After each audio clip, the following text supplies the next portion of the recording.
नमस्कार दोस्तों, मैथिली शरण गुप्त साहब, पूर्व डीजीपी, उनसे आज हम एक नए विषय पर चर्चा करेंगे जिसका जिक्र पिछली सीरीज में किया जा चुका है कि बिना खर्च के या यूं कहें कम खर्च से चुनाव को कैसे लड़ा जाए और देश का करोड़ों अरबों रुपया बचाया जाए और स्वच्छ छवि के ईमानदार लोग भी राजनीति में आ सकें। तो नमस्कार। जी नमस्कार। मेरा पहला सवाल ये है कि आप ये बताएं हमें कि किस तरीके से आपने प्लान किया है कि देश में चुनाव प्रक्रिया संचालित की जाए, जिससे सरकारी खजाने पे भी व्यर्थ खर्चा ना आए, सरकारी कर्मचारियों की ड्यूटियां भी अन्यथा न लगाई जाएं और अच्छे लोग भी राजनीति में प्रवेश कर सकें। देखिए सराइज भाई, पहले ये बात समझना पड़ेगी हम सबको कि हमारा प्रचार का तरीका क्या होना चाहिए जी। और प्रचार का जो है किस स्तर का प्रचार होना चाहिए। अब स्तर से हमारा यहाँ तात्पर्य है जी। कि 1 to 1 प्रचार होना चाहिए या 1 to many होना चाहिए। जी। समाज से या कंस्टिट्यूएंसी से जो हमारा नेता है, जो हमारा प्रतिनिधि बनने वाला है, जो हमारे वोटों से आगे जबकि जीतने वाला है, जी। वो उसका संवाद का तरीका क्या होना चाहिए। तो सबसे पहले पृष्ठभूमि बनाना आवश्यक है जी। और जब हम पृष्ठभूमि बनाएंगे तो वहां ये समझना आवश्यक है कि जब हम 1 to 1 बात करते हैं, 1 to 1 प्रचार करने की कोशिश करते हैं, डोर टू डोर प्रयास करने की कोशिश करते हैं, जी। उस समय हमारा वार्तालाप, संभावित वार्तालाप की दिशा क्या होगी। जी। क्या हम ये कहेंगे कि सराज भाई आप भी मुस्लिम और मैं भी मुस्लिम?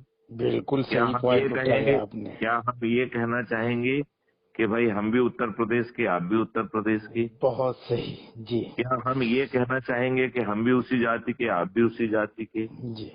क्या हम ये कहना चाहेंगे कि आप भी दलित और हम भी दलित और हमको बड़ा सताया गया है? जी। मतलब क्या हम उन संकीर्ण रास्तों को कुरेद के अपने हित के लिए, बहुत बढ़िया।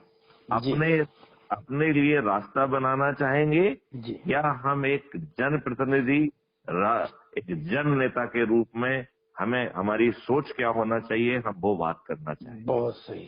जी। क्या हम ये कहना चाहेंगे कि हम अपने देश को कहाँ ले जाना चाहते हैं, जी। हम इस देश को कहाँ स्थापित करना चाहते हैं, हमारी देश की समृद्धि का स्तर क्या होगा, हमारे साइंटिस्ट की सोच का स्तर क्या होगा। जैसे अमेरिका के प्रेसिडेंट ने कहा कि हम इस तारीख को जो है वो चांद पर पहुंचना चाहते हैं, ऐसा दिशा बनना चाहते हैं, या हम जो है फ्रीबी बांट के, साड़ियां बांट के, पैसा बांट के, दारू बांट के नेता बनना चाहते हैं। और इन सब चीजों को बांटने के लिए 1 to 1 कांटेक्ट बहुत जरूरी है। जी। तो पहले सराज भाई मैं एक काउंटर क्वेश्चन आपसे करता हूं, क्या अच्छे चुनाव प्रचार के लिए, क्या अच्छे संवाद के लिए, क्या अच्छे राजनेता को और अच्छे प्रतिनिधि को के लिए 1 to 1 प्रसार की इजाजत देना इनके कुत्सित प्रयासों को बढ़ावा देना नहीं है? बिल्कुल सही है। और 1 to 1 करने की जरूरत ही नहीं है। डिजिटली इतना माध्यम बढ़ गया है, हर आदमी अपने विचार व्यक्त करे, जनता तक डायरेक्ट पहुंचे, व्हाट्सएप पे पहुंचे, इंटरनेट पे पहुंचे, वॉइस ओवर से पहुंचे और लोग अपना निर्णय करें। उसके व्यक्तित्व, कर्तृत्व, उसकी शिक्षा, उसके उच्च मानदंडों को देख के वोट दे। बहुत सही। तो अब इसमें मैं थोड़ा सा इसको एकदम एक्सट्रीम पर ले जाना चाहूंगा। जी जी बिल्कुल। क्योंकि जब तक हम उसे एक्सट्रीम पर नहीं ले जाएंगे तब तक जो ढुलमुल तरीके की बात करेंगे और ढुलमुल से कोई व्यवस्था बदल नहीं सकती। बिल्कुल सही है।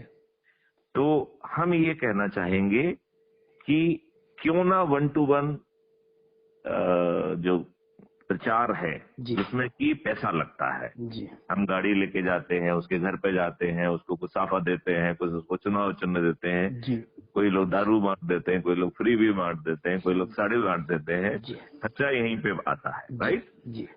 तो क्यों ना 1 to 1 कैनवासिंग प्रतिबंधित हो और इसे एक संज्ञेय अपराध की श्रेणी में रखा जाए। बिल्कुल ठीक है।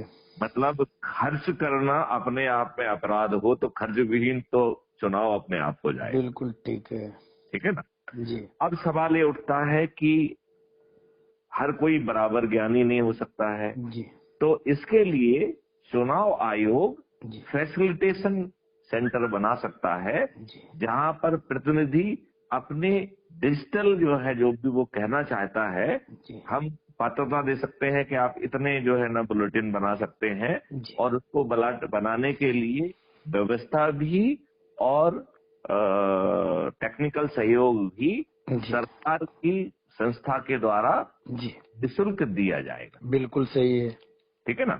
जी ठीक है। जो भी चीज तैयार होगी, चाहे कैंडिडेट अपनी तरफ से तैयार करे, जी क्योंकि यदि वो अपनी तरफ से तैयार करेगा तो उसको एक एफिडेविट देना पड़ेगा जी कि इसको बनाने में मैंने कोई खर्च नहीं किया है, जी ये देना जरूरी है। जी और वो ये कहता है कि साहब यदि हमारे पास व्यवस्था नहीं है जी तो वो सरकारी सेंटर का इसके लिए यूज कर सकता है। एकदम ठीक है।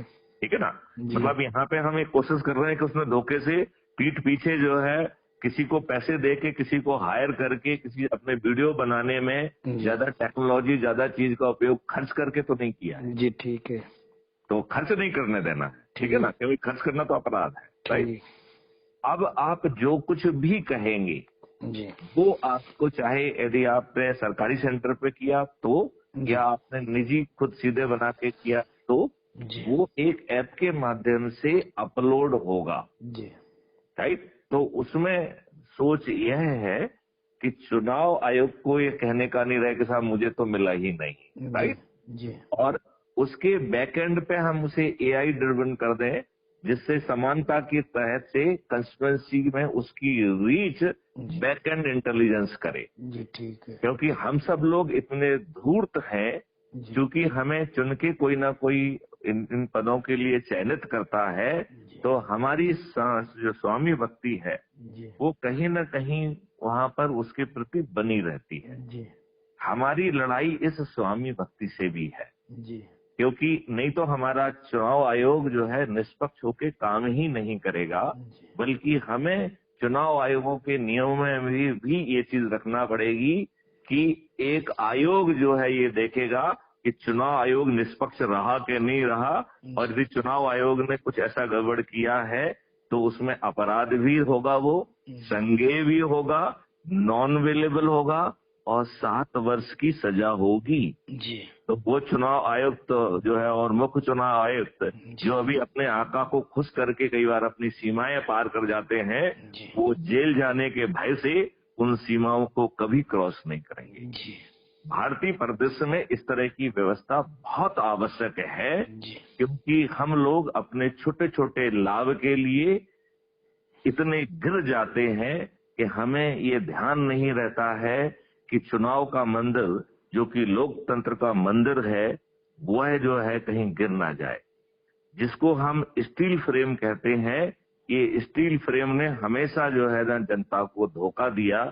इस स्टील फ्रेम ने ये भी नहीं बताया कि संविधान संस्थापित होने के बाद 35A राष्ट्रपति के आदेश से कोई आर्टिकल कैसे जो है ना संविधान में घुस सकता है। जी हमने ये तो सुना है कि राष्ट्रपति के आदेश से कोई ऑर्डिनेंस जारी होता है जी जो कि 6 महीने तक जो है प्रभावशील हो सकता है, जी और यदि 6 महीने के अंदर उसे पार्लियामेंट में डिस्कस करके कानून नहीं बनाया गया जी तो वो स्वतः नष्ट हो जाएगा। एकदम राइट। ठीक है। तो फिर जो है आर्टिकल 35A राष्ट्रपति के आदेश से आर्टिकल कैसे पैदा हो गया, और नंबर इतने 1। दिन तक कैसे चलता और रहा उतने दिन तक वो कैसे चलता रहा, और सो कॉल्ड ये दुष्ट फ्रेमवर्क, क्योंकि इसे मैं स्टील फ्रेमवर्क कहने से इनकार करता हूं, जिसका मैं कल तक हिस्सा था। जी ये दुष्ट फ्रेमवर्क है, ये अपने स्वार्थ के लिए, अपनी पोस्टिंग के लिए, अपने पोस्ट रिटायरमेंट के बेनिफिट से बियॉन्ड सोचने की इसकी क्षमता ही नहीं है। जी ये हमारी एक लायबिलिटी है, इसे हम अकाउंटेबल बनाएं, इसको लॉर्ड से हटा के इसको अकाउंटेबल बनाएं, और जहां कहीं पे ये अपने कर्तव्यों से विहीन होता है, इसके जेल जाने की व्यवस्था करेंगे तो हमारा प्रजातंत्र और लोकतंत्र सुरक्षित रहेगा। अच्छा, अब हमें इस पे प्रकाश डालिए आप गुप्ता जी कि किस तरीके से इलेक्शन कमीशन और सरकारें अभी जो मैं है आता हूँ, क्योंकि ये बैकग्राउंड क्लियर करना बहुत जरूरी था, क्योंकि हम चुनाव आयुक्त और चुनाव आयोग की निष्पक्षता के प्रति भी अपने आप को आश्वस्त नहीं रख सकते हैं, क्योंकि यहाँ पर वही ब्यूरोक्रेट बैठे हुए हैं जो पूरे सेवा के दौरान किसी न किसी के तलवे चाटते रहे। जी। हमें सेशन जैसे ब्यूरोक्रेट कम मिलते हैं जो सेवा में रहते किसी की चप्पल तो उठा लेते हैं, लेकिन जब वो ऐसे पदों को आसीन होते हैं तो वो इसको जो है लोकतंत्र को एक सही मायने में लोकतंत्र के दर्जे पर भी पहुंचाते हैं। ठीक है ना। सेशन जी ने कभी राजीव गांधी जी की चप्पल उठाई थी, ये शायद आपको जानकारी होगी या मुझे नहीं मालूम। ठीक है ना। ठीक है, तो हम ये कह रहे हैं कि उस समय हो सकता है कि उनका कृत्य जो है वो इस पद तक पहुंचने के लिए एक सीढ़ी हो, लेकिन हम उनका अभिवादन करते हैं, हम उनका जो है ना वो करते हैं कि कम से कम वो कॉन्स्टिट्यूशनल पद पर पहुंचकर उन्होंने चुनाव को उस लेवल पर पहुंचाया कि हम एक निष्पक्ष चुनाव देख पा रहे हैं। अदरवाइज इन कांग्रेस पार्टी ने तो चुनाव को एक लूट का मंदिर बना दिया था। बूथों को लूटना करना, फर्जी वोट डलवाना, गांव के गांव को जो ना वोट डालने ना आने देना, ऐसी गुंडागर्दी करना, बूथ पर जो है गोली चलना, ये ऐसे हालात पैदा करती है। आज भी जो है ना हमारे चुनाव आयोग को बड़ी जो है ना मशक्कत करना पड़ती है, नहीं तो ये दुष्ट जहां भी इनको मौका लगता है वहां पर जो है गोलाबारी से लेके दंगा करने से लेके ये कुछ ना क्या ना कर दें, ये इनकी कोई सीमा नहीं है। यही कारण है हमारे चुनाव आयोग को इतने सारे चरणों में चुनाव संपादित कराना पड़ रहा है, जिससे कि हम हर जगह पुलिस को भेज सकें। हमने ऐसे हालात क्यों पैदा किए हैं कि हमें पुलिस के साये में चुनाव कराना पड़ रहा है? ये कहीं न कहीं इन ओछे राजनेताओं के चरित्र को दर्शाता है। ये मुझे आवश्यक लग रहा था, इसलिए मैंने इसको जोड़ा। मेन मुद्दे पे जो है विचार व्यक्त करें। अब हम मेन मुद्दे पे आते हैं। तो पहली बात तो ये हो गई है कि 1-to-1 कैनवासिंग प्रोहिबिटेड है, अपराध है, संज्ञेय अपराध होगा, मतलब बड़ा अपराध होगा, जिससे लोग बाग खर्च ही ना कर पाए। जहां कहीं वो कोई चीज प्रोड्यूस भी करते हैं तो उन्हें ये एफिडेविट देना पड़ेगा कि उन्होंने इसमें कुछ खर्च नहीं किया है। अदरवाइज उनको अपने चुनाव के लिए डिजिटल चीज क्रिएट करने के लिए सपोर्ट जो है वो चुनाव आयोग की तरफ से मिलेगा। चुनाव आयोग चाहे खुद पैदा करे या कैंडिडेट पैदा करे, वो सब सामग्री जो है वो ऐप के माध्यम से अपलोड होगी, जिससे बैक एंड इंजन ये सुनिश्चित कर सके कि सभी को उसकी कंस्टिट्यूएंसी में प्रसारित होने के बराबर के मौके मिले हैं। राइट।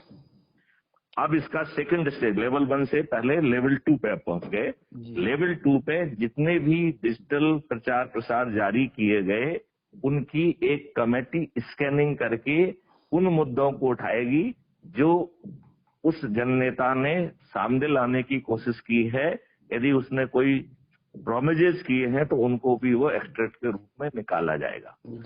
ये राउंड होगा तो वो फायर राउंड जो होता है उस तरीके का राउंड होता है कि आपने इस तारीख को ये कहा था इस अपने डिजिटल उसमें, उसको दिखाया भी जाएगा।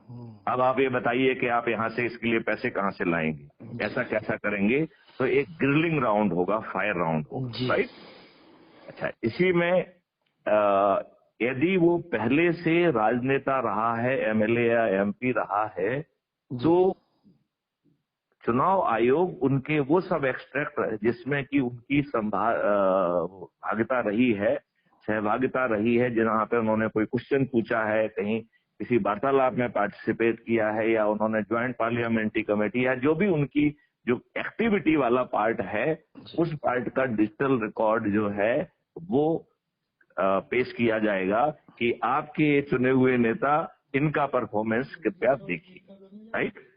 उसके नीचे सर्टिफिकेट रहेगा कि कोई डिस्टॉर्शन नहीं किया गया है, और वो डिस्टॉर्शन करना एक क्रिमिनल एक्टिविटी होगी। तो यदि कोई किसी को लाभ पहुंचाने के लिए कोई डिस्टॉर्शन करेगा तो वो जेल में पहुंचना चाहिए, ये सुनिश्चित करना पड़ेगा। नहीं तो हम बार बार इस बात को दोहरा रहे हैं कि हम सब में दुष्टता सवार है। हम अपने थोड़े लाभ के लिए, अपने आकाओं के लिए कुछ भी करने के लिए बहुत ही सहज तैयार हो जाते हैं। ठीक है ना? वो सेकंड पॉइंट हो गया। तो सेकंड पॉइंट में अभी हमने सुनिश्चित ये किया कि कहीं ऐसा तो नहीं कि हमारा नेता चुपचाप बैठा रहा हो और 5 साल पार कर दिया हो। जी, ठीक है ना? वो कहीं जो है ना जस्टिस महोदय जैसा तो नहीं है कि मैं तो अपनी मर्जी से जाता हूँ, मैं तो ऐसा करता हूँ और मैं तो जो है ना किसी पार्टी से बंधा हुआ नहीं हूँ, इसलिए मुझे जाना है कि नहीं जाना है। ऐसी बातें करने का जो है ना साहस कोई भी राजनेता, कोई भी प्रतिनिधि ना कर सके। ठीक है ना? अब अपन आते हैं इसके आपराधिक वाले उस पर। तो यदि जब तक अपराधी के बारे में नियम ना बना दिया जाए, यदि नियम बन जाता तो बहुत ही अच्छी बात है। जब इस देश में चपरासी बनने के लिए सचरित्र होना चाहिए तो कानून का निर्माता अपराधी क्यों? यदि अभी हम ये मान के चल रहे हैं कि अभी नियम नहीं बना है तो तीसरा पक्ष जो उसका रहेगा वो उसका आपराधिक रिकॉर्ड और उस पर चर्चा होगी। बिल्कुल, उसका प्रसारण हो, प्रकाशित। नहीं, ये जो है ना एक सुप्त टाइप का नहीं कि इन्होंने अपराध क्रमांक ये किया, ये नहीं। इन्होंने ये अपराध किया, उसका एक ट्रेलर साथ में चलेगा। किस तरीके का अपराध था, उसका मीडिया में कवरेज क्या था, ठीक है ना? और उसके नीचे इलेक्शन कमीशन का एफिडेविट रहेगा कि सभी तथ्यों को हमने समाहित किया है, किसी तरीके का किसी को लाभ नहीं पहुंचाया है। यदि लाभ पहुंचाना पाया जाएगा तो हमारा यह कृत्य अपराध की श्रेणी में होगा, मतलब चुनाव आयोग के खिलाफ। राइट? अब जो है यहाँ तक हमने जो है निष्पक्षता हासिल कर ली। ग्रिलिंग सेशन में हमने अपने कैंडिडेट में कितना दम है ये भी पहचान लिया। और अब जो है ना अपन वोटिंग के ऊपर आते हैं। तो वोटिंग जो है ना कोई पोलिंग बूथ में वोटिंग नहीं होगी, ऐप के माध्यम से वोटिंग होगी। तो ऐप का पहला हिस्सा रहेगा आपकी आइडेंटिटी। राइट?